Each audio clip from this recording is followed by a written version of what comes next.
امشب در 24 آینده جمهوری اسلامی در گفتگوی امروز نتانیاهو و ترامپ در واشنگتن. انتشار گزارش‌هایی از تلاش نخست وزیر اسرائیل برای پافشاری بر سر محدودیت موشکی و هسته‌ای در ایران. تاکید تهران بر توان موشکی در راهپیمایی حکومتی 22 بهمن. مقامات جمهوری اسلامی میگن این موضوع قابل مذاکره نیست. و شکایت تهران و مسکو از شرکت آمریکایی اسپیس ایکس در سازمان ملل. جمهوری اسلامی و روسیه میگن خدمات اینترنت ماهواره‌ای این شرکت ناقض قوانین بین‌المللیه.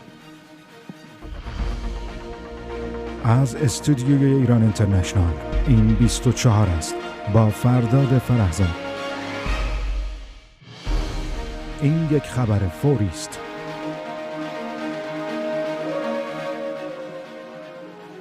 بینندگان ایران اینترنشنال در ایران و سراسر جهان سلام و وقت بخیر. خبری فوری داریم. دقایق پیش کانال 14 اسرائیل گزارش داده ارزیابی‌های این کشور نشون میده احتمال توافق آمریکا با ایران بسیار پایینه. این خبر در حالیه که رئیس جمهوری آمریکا از ساعتی پیش در کاخ سفید میزبان نخست وزیر اسرائیل. بنا به گزارش‌ها هدف اصلی نتانیاهو از سفر به واشنگتن پافشاری بر سر محدودیت‌های برنامه موشکی تهران و توقف حمایت از گروه‌های نیابتی منطقه در مذاکرات با جمهوری اسلامی. بنیامین نتانیاهو پیش از دیدار با دونالد ترامپ با وزیر خارجه آمریکا هم دیدار کرده. سفر نتانیاهو به واشنگتن در حالیه که علی لاریجانی بعد از سفر به قطر و عمان گفته مذاکره با آمریکا ادامه داره و به گفته او دولت‌های منطقه تلاش می‌کنند تا این گفتگوها به نتیجه برسه. خبرنگارمون بابک اسحاقی که با تیم مطبوعاتی نخست وزیر اسرائیل از اسرائیل به واشنگتن اومده از کاخ سفید با ماست. همینطور سمیرا قرایی از وزارت خارجه. بابک با تو شروع می‌کنم. هنوز به نظر میسه جلسه اونها ادامه داره، چیزی نشنیدیم از رهبران اسرائیل و آمریکا. چه انتظار میره از این دیدارها؟ فرداد، همانطوری که گفتی ملاقات بسیار طولانی شده. از ساعت 11 ظهر شروع شده، همکنون 1:30 هستش و همچنان ملاقات رو در روی و چهار چشمی ترامپ و نتانیاهو ادامه داره. اما آنچه را که ما میتونیم در حال حاضر بگیم، در ابتدا همانطوری که گفتی نه تنها کانال 14، بقیه رسانه‌های اسرائیلی هم گزارش میدن که از سوی اسرائیلی ها رسیدن به توافق در حال حاضر امکانش بسیار پایین و حتی تا درجه 0 هستش. اختلافات بسیار زیاد هستش. جمهوری اسلامی حاضر به عقب نشینی نیستش و در حال حاضر امکان رسیدن به توافق تقریباً 0 هستش. از سوی دیگر کانال 12 اسرائیل خبرنگار ارشد این کانال باراک راوید میگوید که ترامپ از نتانیاهو در رابطه با امکان شکست مذاکرات پرسیده، خواهان نظر او بوده و از او پرسیده که چه می شود و چگونه نتانیاهو ارزیابی انجام میده. این مقام میگوید که ایالات متحده و اسرائیل امروز تصمیم میگیرن که آیا اگر حمله انجام بشه این حمله به تنهایی انجام میشه یا این حمله با هماهنگی و با شرکت اسرائیل همراه خواهد بود. در عین حال فرداد، اسرائیل بانک جدید اهداف و با کیفیت جدیدی را در داخل ایران در اختیار ایالات متحده پیش از این قرار داده و هماهنگی‌های اطلاعاتی بسیار بالایی در بالاترین سطح بین اسرائیل و ایالات متحده در حال انجام هستش. هفته گذشته ایال زمیر رئیس ستاد ارتش اسرائیل به واشنگتن به اینجا اومد تا در این رابطه با مقامات آمریکایی صحبت بکنه. در عین حال باراک راوید باز میگوید که همچنان اسرائیل و ایالات متحده ارزیابی هایی را انجام میدن که اگر حمله انجام بشه چه قدرت آتشی را باید در پی داشته باشه. آیا باید ایالات متحده با تمام قوا حمله بکنه؟ اسرائیل بر این باور هستش که اگر حمله گسترده انجام میشه باید در پایان به سرنگونی رژیم بیانجامه و نه کمتر از اون. در حال حاضر با آنکه ما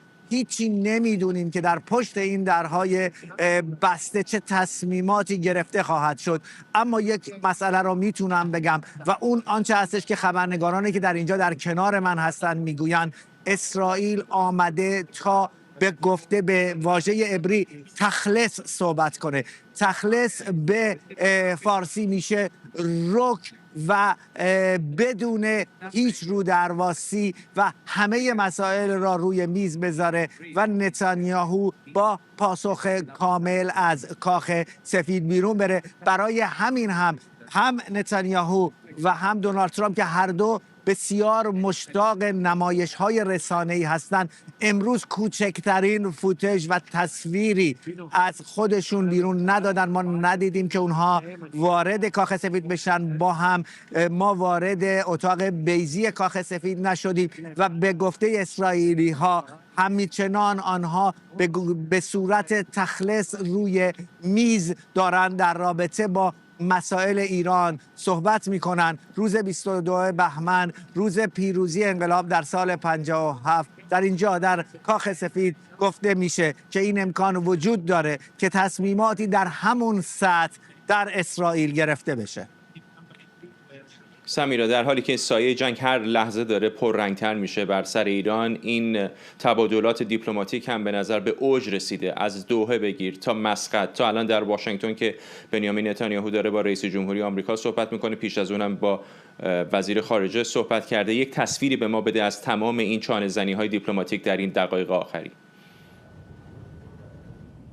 همینطوره، همه اینها تحرکات دیپلماتیک هست در خاورمیانه. سفری که آقای لاریجانی انجام داد روز گذشته به مسقط، امروز به دوحه، تماس تلفنی امیر قطر با آقای ترامپ که اون هم صبح امروز انجام شده، خود سفر آقای نتانیاهو به ایالات متحده، همه اینها تحرکات دیپلماتیک میشه نامش رو گذاشت. جمهوری اسلامی کاری که انجام داده این هست که همزمان با سفر آقای نتانیاهو سفر لاریجانی رو ترتیب داده.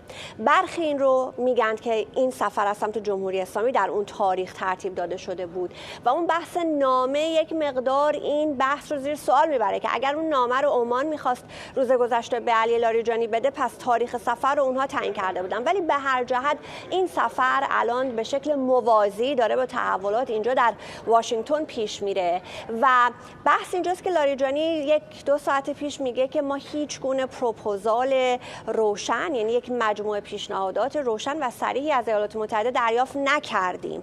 این در حالیه که روز گذشته ما به نقل از منابع آگاه در خبرها داشتیم که یک مجموعه پیشنهاد رو لاریجانی دریافت کرده. امروز در سفرش به دوحه قطر جواب جمهوری اسلامی رو داده و احتمالاً تماس تلفنی امیر قطر و آقای ترامپ بعد از اون برقرار شده که امیر قطر شیخ تمیم بن حمد آل ثانی که از نزدیکان آقای ترامپ هست و علی لاریجانی دیدار کرده بوده. به هر حال اون تحولات در اونجا در حال انجام هست. اینجا هم آقای نتانیاهو به هر حال مهمان همیشگی بوده در این 1 سال. کم پیش میاد که هیچ کدام از سران دولت بخوان انقدر رفت آمد انجام بدن. اون چیزی که الان راجع به توافق آمده و به عنوان خبر فوری خودت بهش اشاره کردی، این که احتمال به ثمر رسیدن توافق بسیار کم است. پیشتر هم در ارزیابی های اسرائیلی ها این قید میشد که اونها معتقدند که شانس توفیق این توافق بسیار اندک هست. بحث هسته‌ای رو اگر تنها آقای ترامپ می‌خواست که با طرف جمهوری اسلامی پیش ببره که داره میبره، در همون بحث حتی طرفین نمیتونن به هم نزدیک بشن. امروز که 22 بهمن هست، صحبت‌های در این رابطه شده. مقام‌های جمهوری اسلامی صحبت کردند راجع به غنی‌سازی، راجع به حفظ حق غنی‌سازی. باز امروز صحبت کردند. شمخانی همین امروز 22 بهمن راجع به بحث موشکی صحبت کرده، اینکه جمهوری اسلامی از بحث موشکی خودش پاش رو عقب نمی‌کشه. بحث موشکی چیزی نیست که بخوان با دیگری انجامش بدن. بحث بازدارندگیشونه و بحث دفاعیشونه. داریم می‌بینیم که در این ستون‌های اساسی، حالا چه یک ستون باشه که هسته‌ای باشه، چه 3 ستون باشه که هسته نیابتی موشکی، در تمامی اینها ایالات متحده با جمهوری اسلامی 1 به 1 مسئله داره. راجع به نیابتی‌ها هم ما در این 2 روز تحولی داشتیم. فرداد هم روز گذشته با عبدالسلام سخنگوی انصارالله آقای لاریجانی دیدار کرد، حوثی‌های یمن در مسقط. امروز هم با سخنگو و سران حماس دیدار کرده در دوحه قطر که هر دو اینها رو الان اگه رسانه‌هایی که خاورمیانه رو رصد می‌کنن بخونیم، اینها رو دال بر این گرفتند که جمهوری اسلامی در آستانه تحرکات نظامی آمریکا و اسرائیل داره با نیابتی‌های خودش در منطقه یک رد و بدل‌های پیامی میکنه، اطلاعاتی میکنه و داره در واقع اونها رو انگار با هم هماهنگ میکنه و با خودشون با جمهوری اسلامی. ممنونم از هر دوتون. سمیرا در وزارت خارجه آمریکا و بابک در کاخ سفید. بابک آماده باش است اونجا به محضی که رهبران اسرائیل و آمریکا دیدارشون تموم بشه خبری درز بکنه یا احیانا کنفرانس مطبوعاتی بذارن دوباره به کاخ سفید خواهیم رفت. یک اشاره کوتاهی بکنم، در دقایق گذشته نشریه اسرائیلی یدیوت آهارونوت گفته که در دیدار که همین الان در جریان هست در کاخ سفید بین آقای نتانیاهو و دونالد ترامپ، چهره‌های دیگری هم هستن از جمله پیت هگست وزیر جنگ ایالات متحده، مارکو روبیو وزیر خارجه و همینطور جارد کوشنر و استیو ویتکاف. این خبری است که نشریه اسرائیلی یدیوت آهارونوت داره منتشر میکنه. به نظر میسه که در این جلسه تعداد دیگر از چهره‌های کلیدی کابینه آمریکا هم حضور دارن. شاهین سمیعی، کارشناس امنیت ملی از استودیو ما در واشنگتن به ما پیوسته. آقای سمیعی، هنوز اطلاعاتی از جلسه امروز بیرون نیامده، اما به باور شما چقدر نتانیاهو میتونه با دست پر از واشنگتن برگرده؟ با عرض ادب حضور شما جناب فرزاد بسیار گرامی و مردم دلیر ایران، ببینید آقای نتانیاهو برای یک سری شفاف سازی هایی آمد به واشنگتن و در حال حاضر در گفتگو با آقای ترامپ داره اونها رو بیان میکنه که چرا ایالات متحده نبایستی در دام دروغگویی و فرافکنی جمهوری اسلامی بیفته. جمهوری اسلامی از یک طرف میگه ما حاضر به مذاکره هستیم، از طرف دیگه میره شکلک بازی در میاره برای ایالات متحده با نماینده های حوثی ها و یا در قطر با نماینده های حماس گفتگو میکنه لاریجانی. یعنی در حقیقت میخوان به امریکا بگن که ما برای شما هیچ اهمیتی قائل نیستیم و در همین راستا هم هست که من فکر میکنم آقای نتانیاهو و آقای ترامپ با هم همسو هستند در اینکه جمهوری اسلامی اصلاح پذیر نیست. آقای نتانیاهو بر این باور هست که هرچه زودتر حکومت جمهوری اسلامی از بین بره، امنیت به منطقه خاورمیانه برمیگرده و اون منطقه میتونه آرامش بیشتری داشته باشه.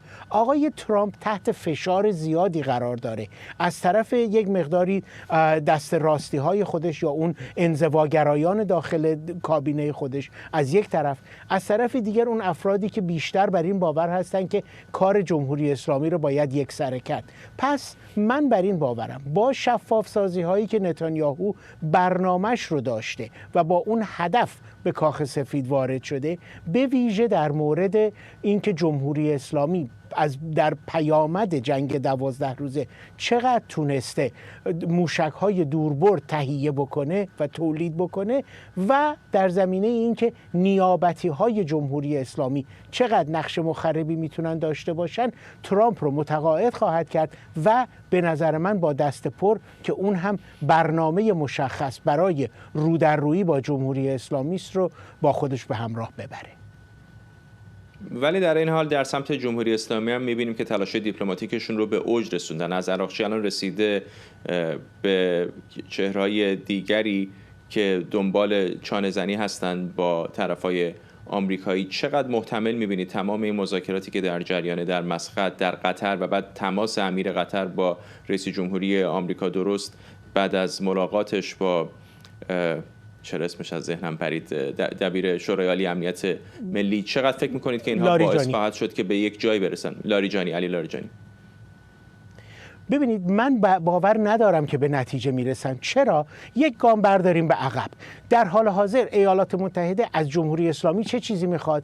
متوقف شدن برنامه هسته‌ای، محدود شدن برنامه موشکی، از بین بردن حمایت از نیروهای نیابتی و تا اونجایی که شواهد امر برمیاد به رسمیت شناختن اسرائیل. به رسمیت شناختن اسرائیل که در توانمندی علی خامنه‌ای نیست که اصلا این کار رو بکنه. در مورد مسئله هسته‌ای خود عراقچی اگر بشه باور بشه که اون هم یک فرد درست و درمانی و سخنگوی از طرف حکومت جمهوری اسلامی هست، میگه غنیسازی صفر اصلا بی اثره برای ما، اصلا قابل بحث نیست. از طرف دیگر لاریجانی میگه ما یک سری داد و ستدهایی و یک سری برنامه‌هایی رو قرار بوده دریافت بکنیم، هنوز دریافت نکردیم. اینا وقتی که خودشون با هم دیگه سر یک موضوع تفاهم اخلاق ندارن و نمیدونن که اگر در مقابل دوربین ها یه چیزی میگن و دنیا اینها رو مسئول نگه میداره، به نظر من نمیتونن با امریکا به جایی برسن، برای اینکه هیچ کدوم از اون چیزهایی که مورد پسند و مورد درخواست امریکا هست برای جمهوری اسلامی با این حکومت فعلی و رهبران فعلی امکانش نیست. پس در حقیقت جمهوری اسلامی فقط داره کوشش میکنه که با خریدن وقت اجماع جهانی در مورد مقابله با جنایت علیه بشریتی که جمهوری اسلامی مرتکب شده در 18 و 19 دی ماه گذشته، اون رو بخواد جلوش رو بگیره و از طرف دیگر هم یه مقداری شک و شبهه بین کشورهای اروپایی ایجاد بکنه. این وسط قطری ها به دنبال منافع خودشون هستند که نمیخوان یک کشور دموکراتیک در همسایگیشون باشه، چون یک جمهوری اسلامی ضعیف براشون خیلی بیشتر حائز اهمیت هست، چون وقتی که جمهوری اسلامی تحت تحریم ها باشه اونا میتونن از منابع گازی مشترک استفاده بیشتری بکنن. از اون ورم ترکیه به همین دلیل علاقه‌ای نداره که این سرمایه گذاری هایی که از طرف ایرانیان در ترکیه انجام میشه و منافع اقتصادی که در حال حاضر از طرف وجود سرمایه و نقدینگی ایرانی در ترکیه هست از بین میره، اونها هم علاقه‌ای نداره اینو کنار بگذارن. پس میبینیم اونها تلاش بیش از حد میکنن برای اینکه امریکا رو متقاعد بکنن که یک رفتار کجدار و مریضی داشته باشه، ولی تا اونجایی که شواهد امر برمیاد نتانیاهو دست برتر رو در این گفتگوها داره. ممنونم از شما شاهین سمی، کارشناس امنیت ملی از استودیوی ما در واشنگتن. همزمان با سفر نخست وزیر اسرائیل به واشنگتن، سناتور جان کندی میگه کاخ سفید فعلا به دنبال مذاکره با تهرانه، اما دونالد ترامپ به زودی از تهران ناامید میشه، چرا که به گفته او جمهوری اسلامی فقط زبان قدرت و فشار رو متوجه میشه. جان کندی به خبرنگار ما مرضیه حسینی گفته ایالات متحده نباید شتاب زده وارد جنگ بشه و باید بر اساس ارزیابی‌های اطلاعاتی تصمیم بگیره. ما در حال طی کردن یک روند هستیم. رئیس جمهور تلاش میکنه به وعده‌ای که داده عمل کنه. ما نمیتونیم بدون بررسی و مشورت اقدام کنیم. باید به توصیه‌های مشاوران امنیت ملی، دستگاه‌ها و منابع اطلاعاتیمون گوش بدیم، از جمله اطلاعات اسرائیل که خیلی خوب عمل میکنن. مطمئنم رئیس جمهور از این ارزیابی‌ها استفاده میکنه. نمیشه به سادگی با بمباران یا اعزام هزاران نیروی آمریکایی وارد ماجرا شد، چون این اقدامی ممکنه شرایط رو پیچیده‌تر کنه. باید با رویکردی حساب شده و استراتژیک پیش رفت، مشابه رویکردی که در ونزوئلا در پیش گرفته شد. منظورم تکرار دقیق همون الگو نیست، اما روشنه که این موضوع در بالاترین سطح تصمیم گیری مورد توجه قرار داره و برای رئیس جمهور در اولویت. خود مرضیه حسینی هم از کنگره به ما پیوسته. مرضیه، سناتور کندی سناتوری جمهوری خواه هست، وقتی اظهارات این چنینی در گفتگو با تو مطرح میکنه مشخصه که از یک طرف نگران وضعیت جمهوری اسلامی هستند، خیلی به چانه‌زنی‌های دیپلماتیک امید ندارن، اما در مورد یک نزاع احتمالی و جنگی تمام عیار هم دلنگرانی‌هایی دارن. فضای کنگره امروز فرداد خیلی فرق میکنه با فضای 3-4 هفته قبل. الان دیگه مثل قبل نیست که فقط یه تعداد سناتور انگشت شمار مثل لینزی گرام یا تد کروز صحبت از حمله نظامی به ایران رو بکنن. الان واقعا سناتورهای کنگره آمریکا فارغ از حزب دارن میبینن که چطوری میتونن از مردم در داخل ایران حمایت کنن. جمهوری خواه طبق همین مسابقه‌ای که من با سناتور کندی داشتم بیشتر به نظر میرسه طرفدار جنگ هستن یا حداقل باهاش مشکلی ندارن و دموکرات‌ها هم دارن راههای خودشون امتحان میکنن. مثلا امروز یک فراخوان دادن، سناتورهای دموکرات همه اون رو امضا کردن که مانع از انتقال یا دیپورت کردن ایرانی‌ها از آمریکا بشه، یعنی به روش خودشون دموکرات‌هایی که مخالف جنگ هستن باز هم مسئله حمایت از مردم ایران رو در دستور کار دارن. اما مصاحبه‌ای که من با سناتور کندی کردم، پرسش من ازش این بود که ترامپ قول داده به مردم که از مردم در ایران حمایت میکنه، چرا داره با جمهوری اسلامی مذاکره میکنه؟ و تاکید کرد، گفت این به این راحتی نیست که ما بریم ایران رو بمباران کنیم، باید گوش کنیم ببینیم موساد چی میگه، نهادهای اطلاعاتی خودمون میگن. و تاکید کرد که دیروز با ترامپ جلسه داشته و به گفته سناتور کندی گفت یقین دارم که مهمترین دستور کار ترامپ در بازه زمانی حمایت از مردم در داخل ایران هست. در کنار من خبرنگار الجزیره هم حضور داشت. می‌دونیم همون رسانه‌ای هست که با آقای لاریجانی مصاحبه کرده و آقای لاریجانی قاطع گفته که برنامه موشکی در دستور کار نیست. اون هم از آقای کندی پرسید که مشخصا وضعیت مذاکرات چه است. پاسخش رو ببینیم و برگردیم. Well, here's what I think about the Middle East.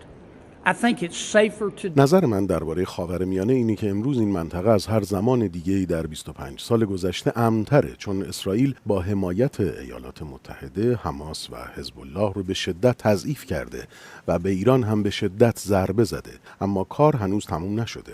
رئیس جمهور میخواد با ایران مذاکره کنه. منطقیه که اول گفتگو انجام بشه، اما فکر میکنم او از ایران ناامید خواهد شد. تنها چیزی که ایران میفهمه قدرت و فشاره. اونها حاضر نیستند حمایت از حماس و حزب الله را متوقف کنند. حاضر نیستند از برنامه موشکیشون دست بکشن و برنامه هسته‌ایشون رو کنار بگذارن. ای کاش این کار رو میکردند. آنها همچنان مردم خودشون رو قتل عام میکنن و مردم ایران مردم خوبی هستن. من نمیخوام جنگ دیگه‌ای شروع بشه، اما ما این فیلم رو بارها دیدیم. رهبری ایران بسیار ماهره در وقت کشی، تعلل کردن و خرید زمان و در نهایت هیچگاه به وعده‌هاش عمل نمیکنه. یکی از نکته‌هایی که در این مصاحبه گفته شد فرداد تاکید کرد، گفت من نمیگم ما دقیقاً کار مشابه ونزوئلا رو بکنیم. این حرفی است که به صورت عمومی میزنن، اما به نظر میرسه به شدت علاقه‌مند چنین گزینه‌ای هستن، چرا که مطبوعات وابسته به کنگره آمریکا مثلا رسانه دهل هم تحلیل‌هایی که منتشر کردن دارن ارزیابی میکنن که بهترین سناریو و جدی‌ترین سناریو در حال حاضر همین هست که اینها بتونن از طریق حملات مشابه ونزوئلا مشخصاً رهبر جمهوری اسلامی رو هدف قرار بدن و میگن اصلاً هم بحث این نیست که به معنای شکست دیپلماسی باشه، این به معنی نظامی کردن دیپلماسی هست و تنها کاری که میشه در مقابل جمهوری اسلامی در این بازه زمانی فعلی انجام داد. و نکته دیگه‌ای هم که رسانه دهل منتشر کرده، رسانه وابسته به کنگره، میگه پنتاگون یک هشدار داده به کشتی‌های تجاری آمریکا در منطقه که هشدار کم سابقه‌ای به نظر میرسه که گفته تا جای ممکن از آب‌های جمهوری اسلامی فاصله بگیرن و براشون دستور کار تعیین کرده که اگر در واقع قایق‌های جمهوری اسلامی بهشون نزدیک شد چه برخوردی داشته باشن، هیچ مقاومت نظامی نکنن، که به گفته مطبوعات کنگره آمریکا به معنی در واقع اوج تنش احتمالی و آمادگی نظامی با جمهوری اسلامی هست در بازه زمانی. و تاکید میکنن که دیگه تابوی کشتن رهبر یک کشور بعد از کشتن دستگیری رهبر یک کشور بعد از حمله به ونزوئلا دیگه شکسته شده و این بهترین سناریو هست که اینجا در کنگره آمریکا توسط سناتورها پیشنهاد میشه. ممنونم از تو مرضیه حسینی، همکارم از کنگره آمریکا در واشنگتن دی سی. نمایندگان روسیه و ایران در سازمان ملل متحد با شکایت از شرکت اسپیس اکس میگن اینترنت ماهواره استارلینک محصول این شرکت مرز میان فناوری تجاری و نظامی را از بین برده و این موضوع ناقض مقررات بین‌المللیه.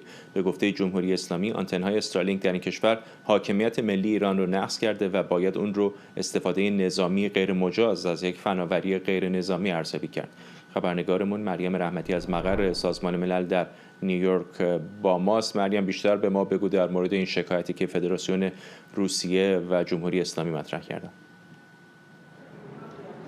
خب فرداد، خیلی واضحه که جمهوری اسلامی ایران به شدت عصبانی هستش که مردم ایران در حال حاضر حالا به شکل محدودی هم که شده به استارلینک دسترسی دارن و میتونن ارتباط خودشون رو با دنیای بیرون حفظ بکنن تا بتونن اطلاعات رو درباره سرکوب گسترده حکومت به بیرون درز بدن.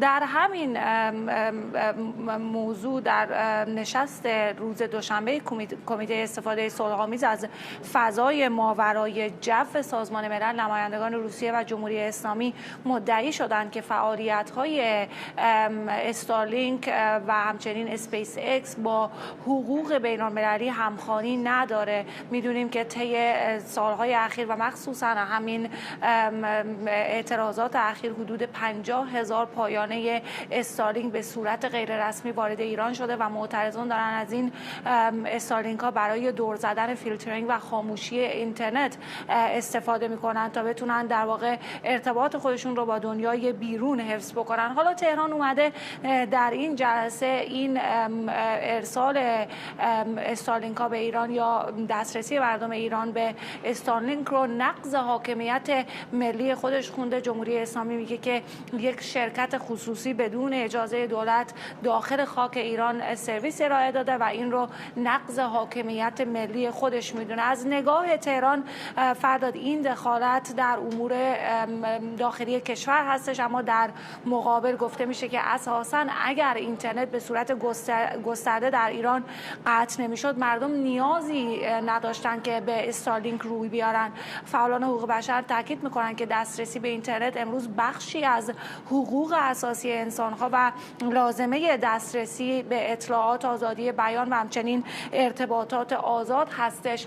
بنابراین این اختلاف اصلی بر سر اینه که آیا این اقدام دخالت خارجی محسوب میشه یا پاسخی به محدودسازی یک حق بنیادینی که باید شهروندان ایرانی هم ازش نفع ببرن، ازش استفاده بکنن. حالا یک موضوع دیگری هم که بسیار قابل توجه در مورد این خبر اینه که جمهوری اسلامی و روسیه اومدن این موضوع رو در جلسه مطرح کردن که کاملا اصلا جاش نیست. در این کمیته در واقع موضوعات فنی مثل مدارها، زباله‌های فضایی و مقررات ثبت ماهواره‌ها بحث میشه، نه درباره امنیت ملی و اعتراضات داخلی کشورها و حاکمیت ارضی کشورها. و ایران و روسیه موضوع استارلینک رو به این سطح آوردن، یعنی میخوان که اون رو از یک بحث فناوری به یک پرونده حقوق بین‌المللی تبدیل بکنن، در صورتی که این امکان پذیر نخواهد بود. به هر حال نمایندگان روسیه و جمهوری اسلامی همینطور در این جلسه به شدت از خود ایلان ماسک انتقاد کردن به خاطر شرکت اسپیس ایکس که از طریق اون استارلینک هم یکی از پروژه هاشه و شهروندان میتونن از استارلینک برای دسترسی به بیرون استفاده بکنن. ممنونم از تو. همکارم مریم رحمتی از مقر سازمان ملل در نیویورک. همین الان که داریم صحبت میکنیم خبرنگاران در کاخ سفید گزارش میدن، از جمله باراک رابیت خبرنگار آکسیوس، که همین لحظاتی پیش دیدار رئیس جمهوری آمریکا با نخست وزیر اسرائیل بنیامین نتانیاهو به پایان رسید. یک چشم ما متوجه کاخ سفید هست. اگر کنفرانس مطبوعاتی برگزار بشه حتما اون رو برای شما به طور زنده پخش خواهیم کرد. شهرام خلدی، پژوهشگر تاریخ خاورمیانه و روابط بین‌الملل از آنتاریو، به ما پیوسته. آقای خلدی، این هفتمین باری است که رهبران اسرائیل و آمریکا دارن با هم دیدار میکنن و در اوج شرایطی که سایه جنگ بر منطقه سایه انداخته. چقدر فکر میکنید که احتمال داره واقعا آقای نتانیاهو بتونه ترامپ رو قانع بکنه برای یک رویارویی نظامی؟ خدمتتون درود میفرستم جناب فرهزاد گرامی و خدمت مردم دلاور ایران. من فکر میکنم حتی اگر نتونه متقاعد بکنه پرزیدنت ترامپ رو، موفق خواهد شد آقای نتانیاهو که حداقل پرزیدنت ترامپ رو در یک وضعیت در واقع تردید قاطع قرار بده. و منظور من از این تردید قاطع چی هست؟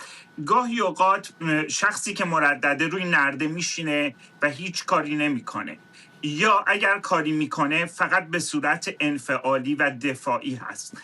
اقدامی که آقای نتانیاهو داره میکنه نسبت به دفعه پیش که با پرزیدنت ترامپ صحبت کرد، درست 4 روز قبل از اینکه اسرائیل حمله بکنه به جمهوری اسلامی، یک تماس تلفنی 40 دقیقه‌ای بود و البته فرصتی هم نبود که ایشون بخواد بیاد به واشنگتن دی سی.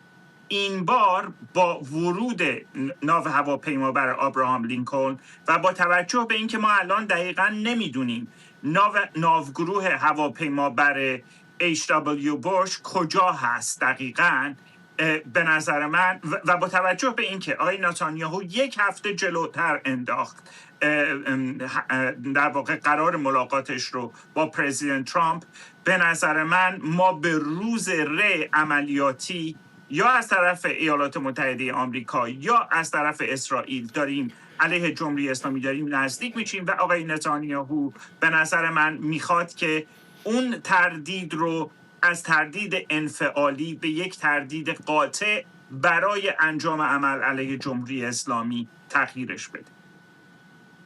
آقای خلدی، همه الان رئیس جمهوری آمریکا دونالد جی ترامپ در شبکه اجتماعی تروتش متنی رو بعد از دیدارش با نخست وزیر اسرائیل منتشر کرده. یکم طولانی است، عذرخواهی می‌کنم، از شما متن رو می‌خونم. گفته تازه دیدارم با بنیامین نتانیاهو نخست وزیر اسرائیل و شماری از نمایندگانش به پایان رسید. دیدار بسیار خوبی بود و رابطه فوق‌العاده میان دو کشور همچنان ادامه داره. هیچ نتیجه قطعی حاصل نشد. در این مورد ازتون خواهم پرسید، جز اینکه تاکید کردم مذاکرات با ایران ادامه پیدا کنه تا مشخص بشه آیا میتوان به توافقی دست یافت یا نه. اگر چنین توافقی ممکن باشه به نخست وزیر اطلاع دادم که این گزینه ترجیح ما خواهد بود. اگر هم ممکن نباشد باید دید نتیجه چه خواهد شد. بار گذشته ایران تصمیم گرفت که به نفعش است توافقی انجام ندهد و با چکش نیمه شب روبرو شد که برایشان نتیجه خوبی نداشت. امیدوارم این بار منطقی تر و مسئولانه تر رفتار کند. همچنان درباره پیشرفت چشمگیر در غزه به طور کلی در منطقه گفتگو کردیم. واقعا صلح در خاورمیانه برقرار است و ممنونم از شما رئیس جمهوری آمریکا. چطور می‌بینید آقای خلدی حرفای او رو؟ به نظر اونقدر تند و جنبه نظامی نداره در این لحظه دست کم.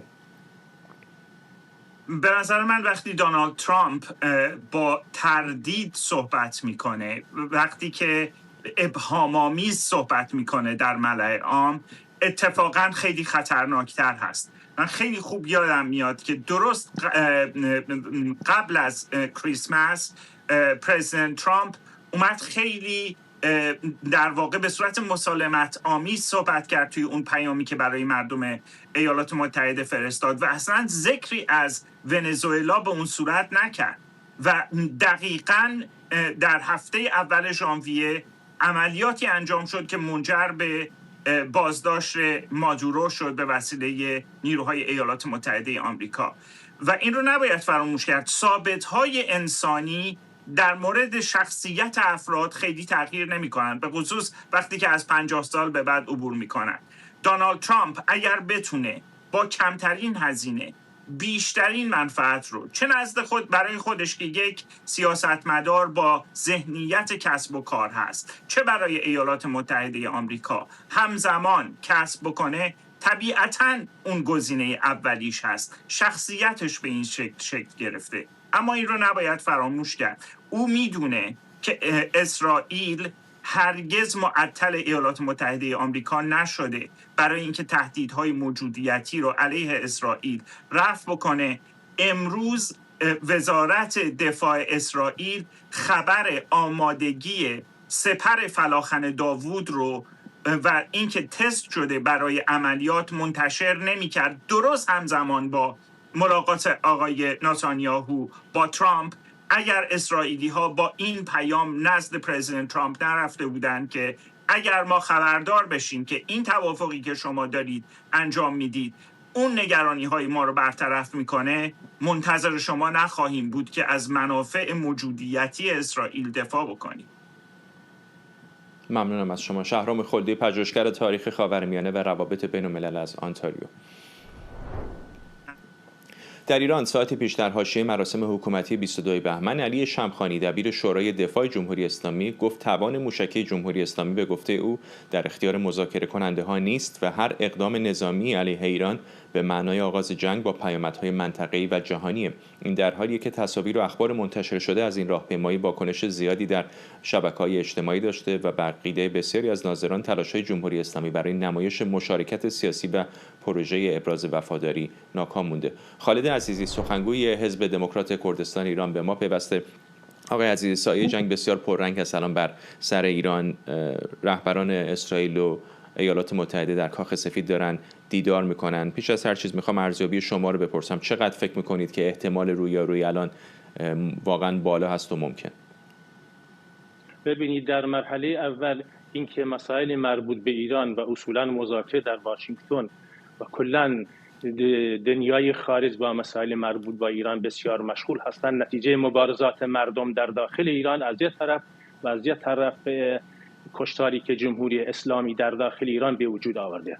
من پیش بینی میکنم که در مرحله فعلی هم واشنگتن و هم افکار بین المللی در معادلات امنیتی جهانی بیشتر سعی دارند که از طریق گفتگو و مذاکره جمهوری اسلامی رو به این قناعت برسانند که حداقل در رابطه با برنامه هسته خودش عقب نشینی بکنه.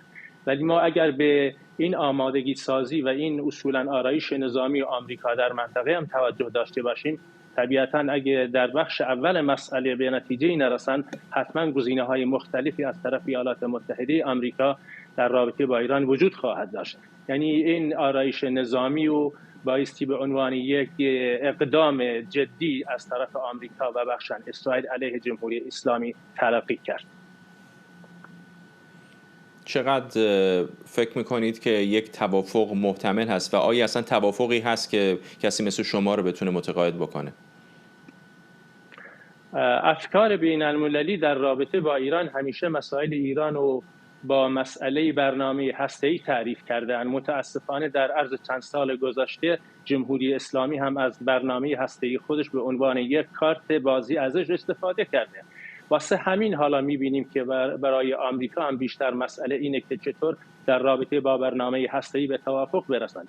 ولی ما که به عنوان مردم ایران، حزب دموکرات کردستان و مردم کردستان دنبال این هستیم که نتیجه تمام این مذاکرات و گفتگوها و اصولاً آرایش نظامی آمریکا در منطقه در رابطه با نظام جمهوری اسلامی، اینکه این نظام از بین بره و دموکراسی در ایران استقرار پیدا بکنه و از مبارزات مردم ایران در داخل ایران پشتیبانی بکنن، اینا مسائل محوری ما هستند. شاید هم دوباره در این مذاکرات دولت آمریکا در رابطه با برنامه هسته‌ای با جمهوری اسلامی به توافق برسن، دوباره به قول خودشون یه شانسی به جمهوری اسلامی بدن، ولی مبارزات مردم، حق و حقوق مردم سر جای خودشه و من مطمئن هستم جمهوری اسلامی با این ایدئولوژی که در منطقه داره، با این سیاستایی که آقای خامنه‌ای در پیش گرفتن، هرگز از برنامه‌ها و بلندپروازی‌های خودشون عقب نشینی نخواهند کرد. تا جمهوری اسلامی در حال حیات باشه و در منصب قدرت در تهران باشند، قطعاً این مسائل ادامه پیدا خواهد کرد.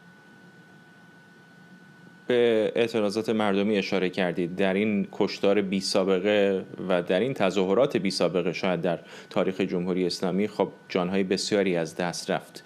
برای همین هستش که شاید الان بسیاری واقعا به مداخله خارجی چشم دوختن. آیا به نظر شما در خلأ یک مداخله خارجی ظرفیتی برای کار کنشی دیگری باقی مونده؟ چون همه به نظر میسه که الان دارن واکنشی برخورد میکنن که ببینن آمریکا چه خواهد کرد و بعد مرحله بعدی. بعد از انقلاب ایران، مخصوصا در عرض چند سال گذشته، ما به کرات دیدیم رئیس جمهورهای آمریکا از دموکرات‌ها گرفته تا جمهوری خواهان همیشه گفتن ما از مبارزات دموکراتیک مردم ایران پشتیبانی میکنیم و بخشاً بعضی مواقع تهدیداتی هم علیه جمهوری اسلامی بوده. حداقل در جریان جنگ 12 روزه آمریکا به ایران حمله کرد. من شخصاً مخالفم که ما تمام مسائل مربوط به داخل ایران و معطوف به اقدامات بین المللی، اقدامات نظامی آمریکا یا اسرائیل بکنیم، چون این حملاتی که از طرف آمریکا یا از طرف اسرائیل تا به حال شده بیشتر در این رابطه بوده که اهداف نظامی خودشونو در رابطه با برنامه اتمی، برنامه موشکی جمهوری اسلامی تعقیب بکنن و معمولا اگر در آینده هم دوباره برنامه همین باشه، جمهوری اسلامی سر جای خودش خواهد بود. مسئله اصلی در ایران اینه که جامعه بین الملل، علل خصوص دولت آمریکا و اسرائیل، به این قناعت برسن که تا نظام جمهوری اسلامی قدرت داره، منطقه امنیت و آرامش به خودش نمیبینه و معمولا رهبران جمهوری اسلامی در عرض چند سال گذشته حداقل در بعد دیپلماتیک و مذاکرات بازی‌های مختلفی رو از خودشون نشون دادن. همیشه دنبال وقت کشی، وقت خریدن هستن و سعی میکنن از این دیدگاه هم جامعه جهانی رو مشغول بکنن تا اینکه بالاخره آمریکا یا بقیه رو متقاعد کنن که حداقل در رابطه با برنامه هسته‌ای خودشون عقب نشینی میکنن. آقای عزیزی، حزب شما و بسیاری از احزاب کرد دیگر کردستان ایران یک ویژگی دارن که شاید در نقاط مختلف دیگر ایران کمتر است یا اصلا وجود نداره و اونم کار تشکیلاتی و حزبی است. چقدر فکر میکنید که این قابل تعمیم هست به نقاط دیگر ایران؟ چه درسایی میشه از احزاب کرد گرفت برای نقاط دیگر ایران و چقدر شما و احزاب کرد دیگر دستشون باز است برای همکاری با سراسر ایران؟ ببینید آقای فرهزاد، قابل تعمیم هست. چرا؟ ما در عرض چند سال گذشته به کرات این مبارزات رو که در داخل ایران علیه نظام جمهوری اسلامی دیدیم، در این اواخر در جریان جنبش ژینا در کردستان ما این هماهنگی و همکاری و بین طیف‌های مختلف و دیدگاه‌های مختلف از اقصا و نقاط ایران با کردستان دیدیم در جریان جنبش اخیر هم مردم که در خیابون بودند و شعار می‌دادند، دیدگاه‌های مختلف، نظرات مختلف، شعارهای مختلف اونجا بود.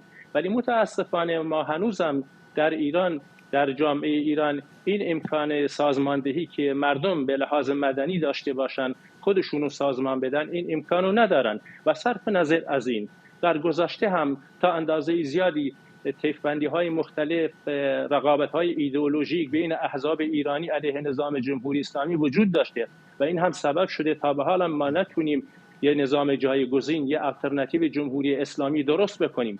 ولی من معتقد هستم که خوشبختانه روز به روز، حداقل در جریانات اعتراضات اخیر، این هماهنگی بسیار وسیعی که بین مردم ایران علیه نظام جمهوری اسلامی وجود داشت تا اندازه بسیار زیادی ما خوشبین کرده که در آینده این تشکیلات پذیری، نظم پذیری و حزب پذیری بیشتر گسترش خواهد یافت.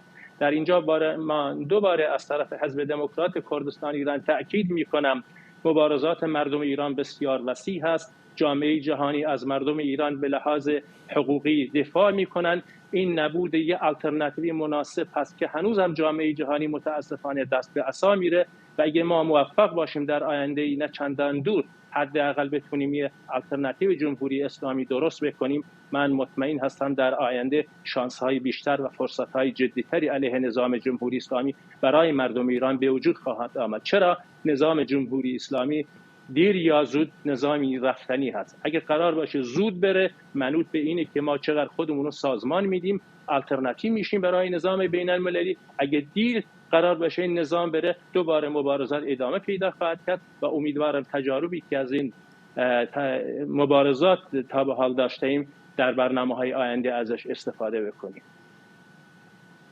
دلیلی که پرسیدم چقدر میشه تعمیم داد آقای عزیزی، یکیش این هستش که بسیاری از احزاب کردستان در ایران خب اقبال محلی زیادی دارن، اما در سراسر ایران ممکنه یک یا این اقبال نباشه، در حتی مواردی با دیده تردید نگاه بکنن، بعضی‌ها اتهاماتی مثل تجزیه طلبی میزنن. برای همین میپرسم چقدر از منظر روابط عمومی به نظرتون میتونید شما و احزاب دیگر کردستان به مابقی ایرانیان در سراسر کشور اطمینان خاطر بدید که شما هم بخشی از همون پروسه کلان هستید؟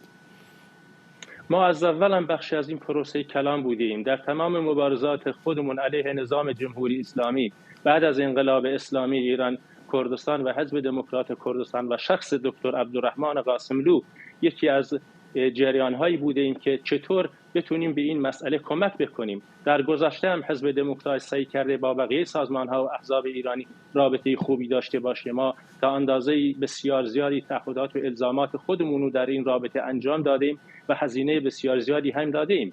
این مسئله تجزیه طلبی رو که جمهوری اسلامی مطرح میکنه، چون جمهوری اسلامی و بخشی از طرفداران جمهوری اسلامی حتی در خارج از کشور همیشه موقعی که مبارزات مردم به اوج خودش میرسه، در رابطه با کردستان هم ما قبلا تجربه داشته ایم، موقعی که در کردستان این مبارزات وسیع بوده و اعتراضات بسیار در شهرهای مختلف علیه نظام وجود داشته، همیشه سعی میکرد که بگه که جنبش کردستان، حزب دموکرات و بقیه وابسته به اسرائیل، آمریکا و اینجا و اونجا هستند. این سیاست جمهوری اسلامی بوده واسه اینکه بخواهند افکار عمومی و در داخل ایران به انحراف بکشند و مردم بیشتر متوجه دشمن خارجی بشن، چون آقای خامنه‌ای هر وقت که سخنرانی میکنه کلمه دشمن همیشه زیاد ازش استفاده میکنه. بنابراین جنبش کردستان و حزب دموکرات کردستان ایران کما فی السابق ما سعیمون بر اینه که چطور با همه سازمان‌ها و نیروهای ایرانی علیه نظام جمهوری اسلامی بتونیم به نتیجه برسیم،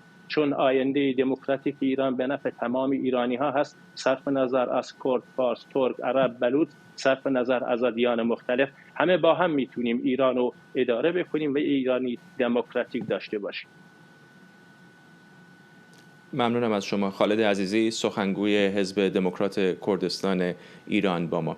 قبل از پایان برنامه میخوام از این فرصت استفاده بکنم یک بار دیگه پیامی رو که رئیس جمهوری آمریکا دونالد ترامپ در دقایق گذشته در شبکه اجتماعی تروت سوشالش منتشر کرده بخونم، با توجه به اینکه کنفرانس مطبوعاتی نذاشته. آقای ترامپ گفته که دیدارم با بنیامین نتانیاهو نخست وزیر اسرائیل و شماری دیگر از نمایندگان او به پایان رسید. دیدار بسیار خوبی بود و رابطه فوق‌العاده میان دو کشور ما همچنان ادامه داره. در مورد ایران گفته هیچ نتیجه قطعی حاصل نشد. جز اینکه تاکید کردن مذاکرات با ایران ادامه پیدا میکنه تا مشخص بشه آیا میتوان به توافقی دست یافت یا نه. اگر چنین توافقی ممکن باشه به نخست وزیر اطلاع دادم که این گزینه ترجیح ما خواهد بود. اگر هم ممکن نباشه باید دید که نتیجه چه خواهد شد. به این ترتیب میرسیم به پایان این برنامه 24. این برنامه رو کمی دیرتر میتونید در یوتیوب ایران اینترنشنال ببینید.